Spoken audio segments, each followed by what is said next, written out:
তাইলে তো আমরা আলহামদুলিল্লাহ আজকে তেরাবি শেষ করে ফেলছি।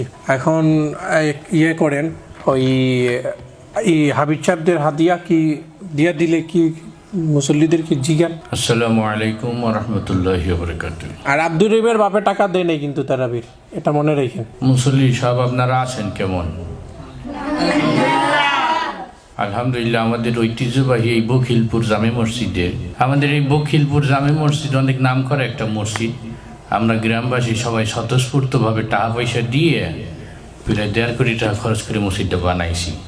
সুতরাং এই মসজিদে যে হাফেজ সাহেবরা তারাবি পড়াইছে তাদেরকে তো একদম অসম্মান করলে হয় না, তাই না?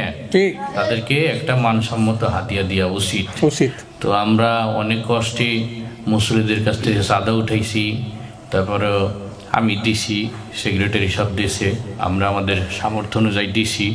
তারপর আলহামদুলিল্লাহ কম দেই নেই হাফেজ সাহেবগো, তারা কষ্ট করে তারাবি পড়াইছে আমাদের। তো এখন আমি হাফেজ সাহেবদের হাদিয়াটা বুঝিয়ে দিতে আসি। আমাদের এই যে 2 হাফেজ সাহেব যা আছে, 2 হাফেজ সাহেবকে আমরা 75 করে দিতে আসি, 1.5 লাখ টাকা, তাই না? হ্যাঁ, আপনার এই যে 75,000 আছে কি জায়গা? খুশি তো হুজুর? আগামী বছরে কিন্তু আপনি কনফার্ম, আপনার টেলারটা খুব সুন্দর। ঠিক আছে, ঠিক আছে।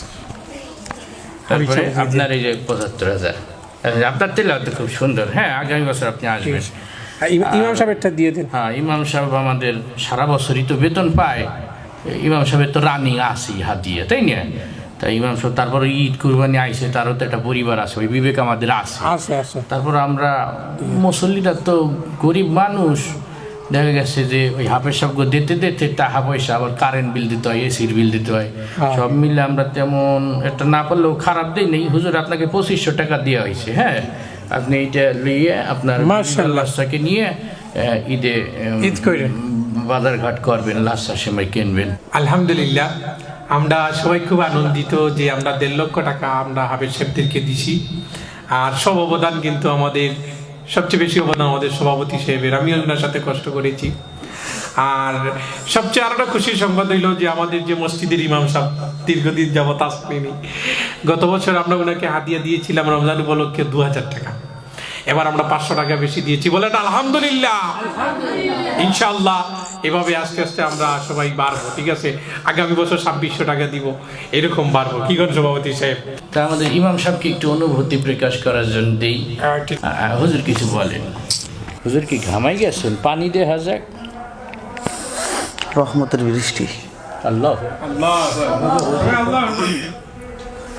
আলহামদুলিল্লাহ, আপনাদের বখিলপুর গ্রামবাসী সকলের উদ্যোগে অনেক টাকা কালেকশন করছেন শুনেছি। 1,65,000 টাকার মতো তুলছেন। আলহামদুলিল্লাহ, আপনাদের নামের সাথে আপনাদের গুণেরও মোটামুটি ভালো একটা পরিচয় আমি খেয়াল করলাম। আপনারা হাফেজ সাহেবদেরকে আলহামদুলিল্লাহ মোটামুটি ভালো মানের একটা হাদিয়া দিয়েছেন। সেই হাদিয়াটা মনে হয় 75,000 করে দিয়েছেন। আলহামদুলিল্লাহ, তাদের থেকে আমাকে অনেক বড় মোটা অঙ্কের একটা হাদিয়া দিয়েছেন, 2500 টাকা মনে দিয়ে দিয়েছেন। আলহামদুলিল্লাহ, অনেক বড় একটা হাদিয়া দিয়ে ফেলছেন। এটা সকলে দিতে পারে না। সভাপতি সাহেব, জি ইমাম সাহেব তো চলে গেছে। হ্যাঁ, ইমাম সাহেব কোন সময় গেছে? হ্যাঁ, কত টাকা হাদিয়ে দিলাম আবার চলে গেল মানে? কেমনে দিলেন? সেদিন মিটিংয়ে বসে তুমি ছিল না, তোমার আব্বা ছিল, একদম গুইনে গুইনে 2500 টাকা দিছি। আব্বাকে তো বুঝ দিয়ে পালাইছেন, আমাকে তো আর বুঝ দিতে পারবেন না। এখানে বুঝ দিয়ে আর কি হইলো? টাকা কম দিছি। তারাবির হাবিব সাহেবকে কত দিছেন? হেরা কষ্ট হইলে পুরা কোরআন শরীফ খতম দিয়েছে, পুরা রমজান মাস মিলিয়ে, তাকে তো একটু বাড়াই দিতে হয়। তারা মেহমান না আমাদের, 1 মাসের জন্য আসছে, তাই তাদের 75,000 দিছি। হ্যাঁ ঠিক আছে, 11 মাস কে চালাইছে মসজিদ? আচ্ছা শোন, মাথা ঠান্ডা করি দেখা, বয় একটু বসে নিরিবিলি একটা পরামর্শ করি। আপনি আমার বাবার সমান, আমি নিচে বসি। না না না, আমি বসলে সমস্যা নাই। পাশে বয় তুই। এখন কি করবি তুই? এটা মুরব্বীদেরকে বুঝ দিছেন, এটা আপনারা জানেন। আমরা কিন্তু ইয়াং জেনারেশন, আমাদের হুজুর কেমনে আনবেন, উনাকে হাদিয়া কিভাবে দিবেন, ওইটা আপনারা জানেন। শোন, এই হুজুর হইল লোভী, গেছে একটু কম পড়ছে, চলে গেছে। এই ভাত ছিটাইলে কাউয়ের অভাব হয় না। ওই আর 100টা আর 500টা বাড়াই দিলে আর কতই বা মাইসে ঢুকবে নেই, হের দরকার নেই, যা গেছে যাক। আপনি এটা কি বুঝাইতে চাইতেছেন? বুঝাইলাম, হে গেল কেন না বললে? আমি কি আঙ্গুল চুষি? আপনি আমাকে বুঝিয়ে দিবেন আর আমি এটা বুঝবেন না চলিয়ে দেবেন। আমি এটা বুঝি না, আপনি ইমাম সাহেবকে দিবেন টাকা, হাদিয়া বাড়াইয়া দিবেন, যেইভাবে তেরাবির হাবিব সাহেবকে দিছেন ওইভাবে আপনি দিবেন ইমাম সাহেবকে। উনি 11 মাস কি করছে? গরুর ঘাস কাটছে। তো সে আমাদের বললেই তো পারতো, এইভাবে চলে যায় কেউ।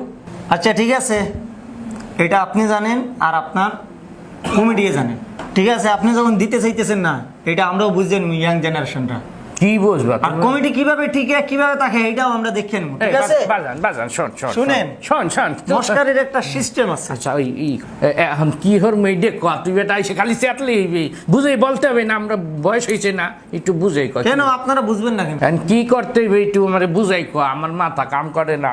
শুনেন, ইমাম সাহেবকে টাকা 20,000 টাকা দেন, উনাকে যেহেতু 75,000 টাকা দিয়েছেন, ওনাকে 20,000 টাকা দেন। 2500 তো দিছি, তাইলে আর 1700 দিলেই হয়। আচ্ছা ঠিক আছে, এইগুলো না না দিছি, ডেটে আছে, আমি এখনই ডেটে আছি, ওই সে তো চলেই গেছে, দিমু কেমনি এখন?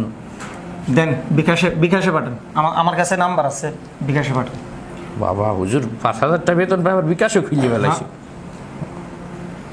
আমি দিয়ে দিতে আসি, তুই দিয়ে দে, পাঠাই দে, আর হুজুরকে বলিস মাথা ঠান্ডা করে আসতে। না, আপনি কল দিবেন, আপনারা কমিটির মানুষ, উনি রাগ করে গেছে, আপনারা কল দিয়ে আনবেন হুজুরকে। আচ্ছা এটাই বুঝি। আমি দিব আনে, সমস্যা নাই।